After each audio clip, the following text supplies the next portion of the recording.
রামগঞ্জ উপজেলার ভোলাকোট ইউনিয়নের সাহারপাড়া ব্যাপারী বাড়ির আনোয়ার হোসেন নামের এক ব্যবসায়ীকে ছুরিকাঘাতে হত্যা করা হয়েছে।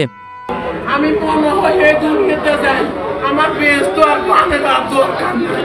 আমি আমার স্বামীকেও ব্যস্ত পাই গেছি, কিন্তু আপনার কথা মঙ্গলবার সকাল ৮টার দিকে সাহারপাড়া মাইজের বাড়ির সামনে এ ঘটনা ঘটে। এলাকাবাসী সূত্রে জানা যায়, একই গ্রামের মাইজের বাড়ির প্রবাস ফেরত যুবক ইউসুফ হোসেন হঠাৎ করেই ব্যবসায়ী আনোয়ার হোসেনের উপর ছুরি দিয়ে আঘাত করে পালিয়ে যায়। গুরুতর আহত অবস্থায় স্থানীয়রা দ্রুত তাকে উদ্ধার করে রামগঞ্জ সরকারি হাসপাতালে নিয়ে যায়। সেখানে কর্তব্যরত চিকিৎসক আনোয়ার হোসেনকে মৃত ঘোষণা করেন। এলাকাবাসীর তথ্যমতে ইউসুফ হোসেন ও নিহত আনোয়ার হোসেনের মধ্যে পূর্বে কোনো রাজনৈতিক, ব্যবসায়িক বা জমিজমা নিয়ে দ্বন্দ্ব ছিল না।